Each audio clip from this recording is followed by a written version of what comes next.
I'm just gonna jump right in because actually I'm not jumping right in. I've sat here for probably 2 minutes now with just one reason or another to not push the button, to not push record.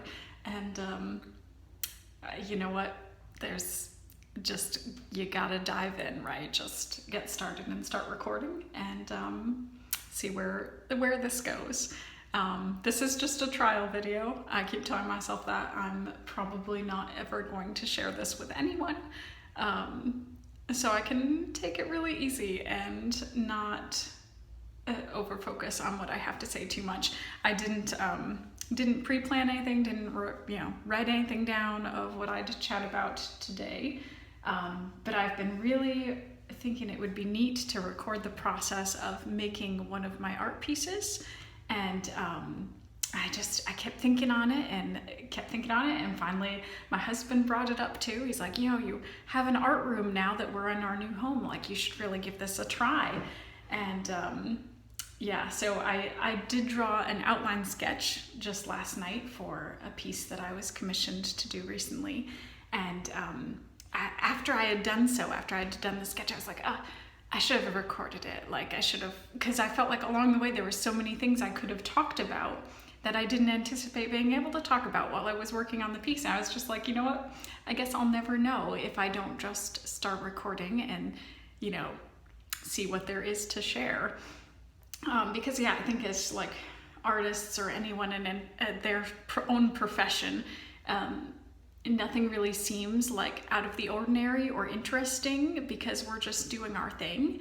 And then there are those moments you're like, I would talk to someone about this. I would, share this thought process that I had with someone out there if they were interested. But other than that, it's just kind of our daily life, right? It's not something that we think is a big deal. So, But anyways, I had that thought while working on this particular commission. I was like, what better time to start than now? So yes, I'll probably do more of an introduction to this video, just as practicing like splicing videos together that actually introduces who I am and kind of the backstory here. But yes, we did just move to our new house and I now have an art room here. It is an empty room. It is an echo chamber right now.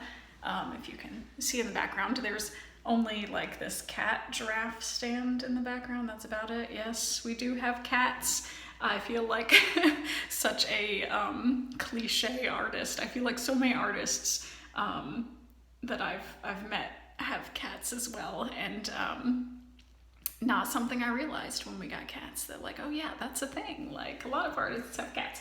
But yes, so that's about all that's in the room. There's the cat tree stand, and then I've got my art materials here, pencils, a box of pencils, because I haven't found a better way of organizing them yet, but that is something I hope to do. But right now they are just literally in a plastic bin on a folding table right beside me. And I've got my art desk in quotation marks, because it is just a desk that I've had since childhood, just an old wooden desk, like you would have in a bedroom.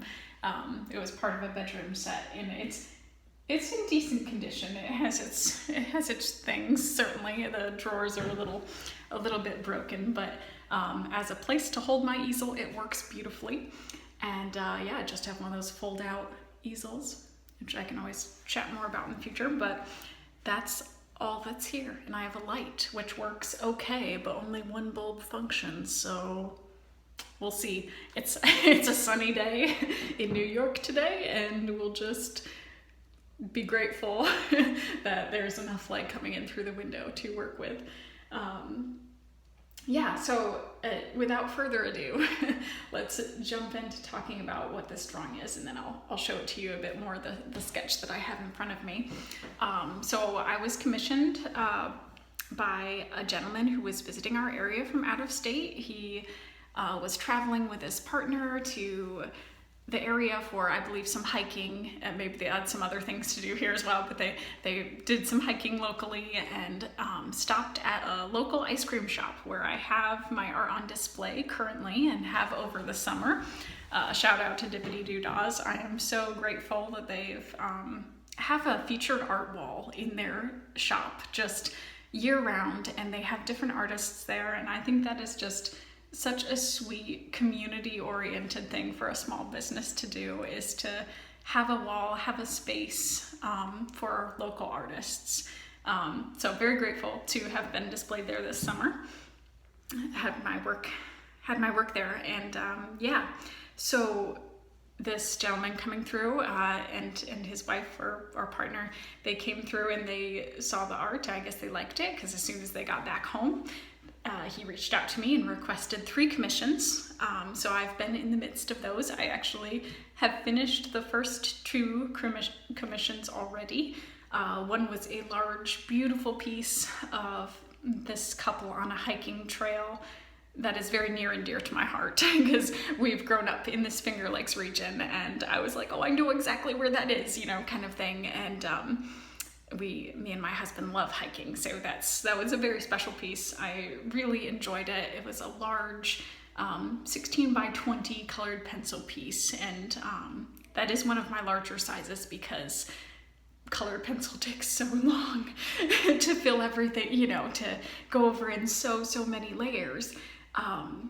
That yeah, that's one of my upper sizes, but I loved it, every moment of it. Even I am not a landscape artist by any means. I'm a portrait artist, and I don't do a lot of backgrounds in my drawings, and yeah, I don't typically enjoy doing backgrounds, I will say, even if they're just flat. I've even wondered in the past, and maybe this is something I'll try in the future, of if maybe it would be nice to use like pastel in the background, because I believe that would spread a little faster than the colored pencil layering would, and then I could just like get a background on and focus my time on the actual portraits that I enjoy so much. But anyway, so that whole spiel aside,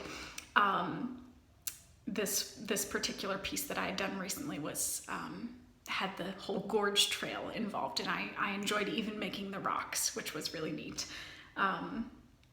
But yes, so the first 2 pieces are done. The third one, which is what I'm not rambling on about yet, but will be, is of his or her dog.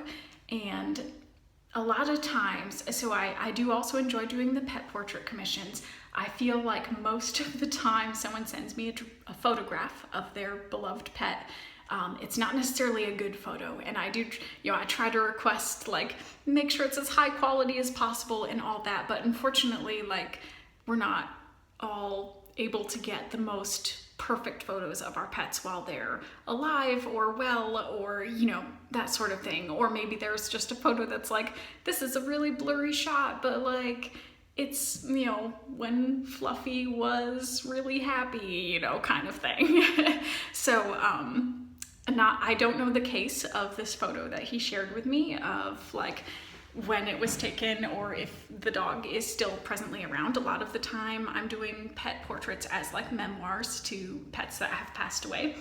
That might not be the case presently. I didn't really get that vibe, but even so, the photo that he sent, I'll share with you, is very, very saturated. It's been highly edited and not in the most successful way, I would say. I do believe they tried to get a good photo. I'll pull this up on my screen and hopefully it will be shareable. I don't know how reflection-y this will be because it is on the iPad.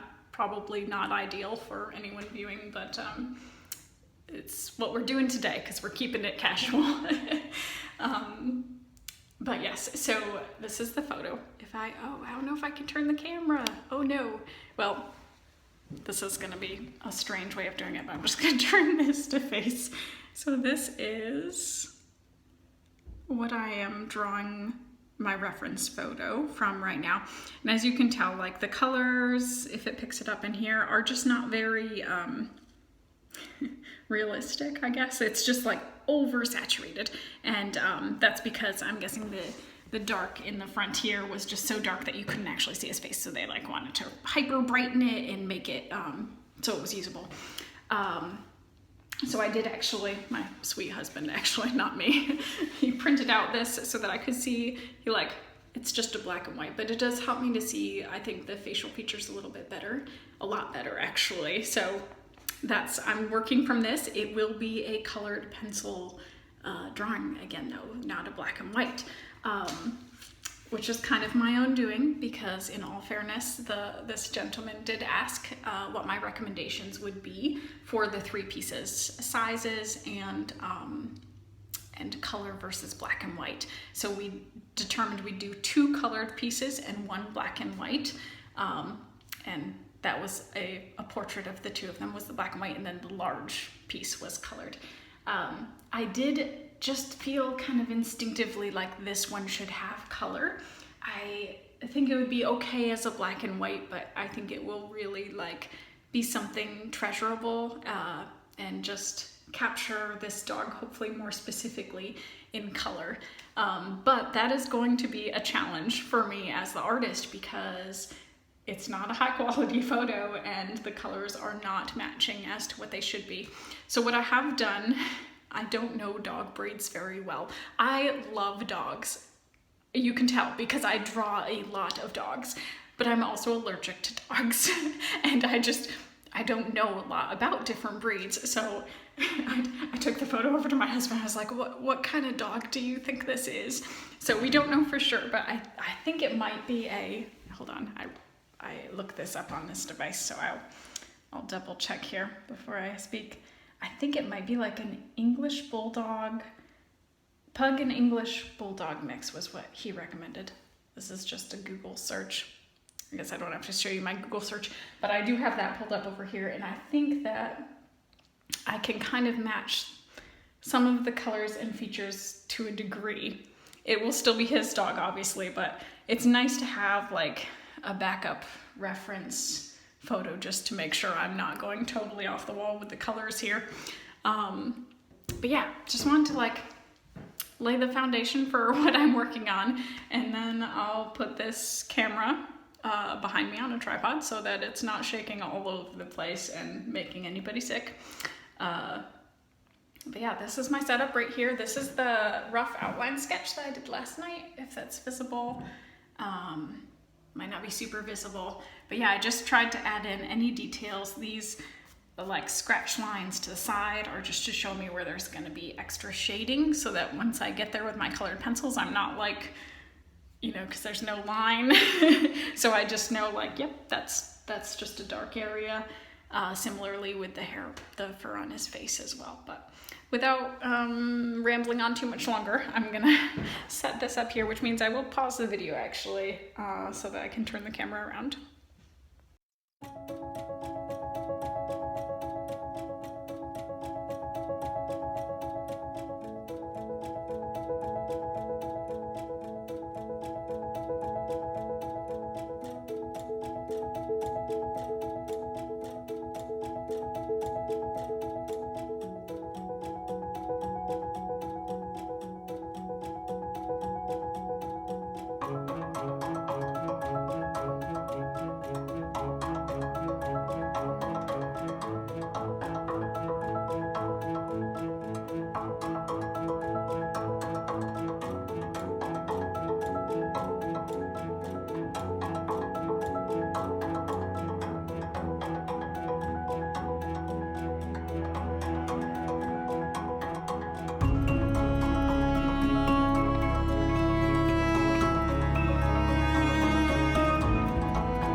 Well, I'm really low on camera battery, but I want to do a quick little outro video just to show the finished piece.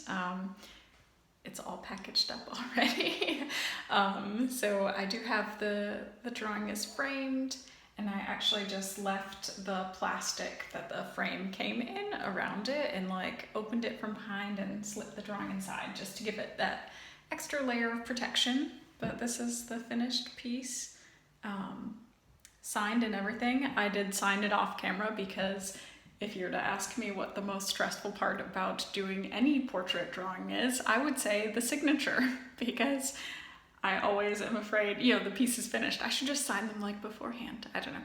I'm always afraid the piece is finished and that I'll mess it all up. I don't love the signature actually, even though I did it off camera, but is what it is. It's in ink, so it's staying there. But yeah, this has been a really fun piece. I enjoyed it so much more than I thought I would. I mean, I love doing dog drawings, but I was pretty stressed about this one, so I'm really glad it turned out as good as it did.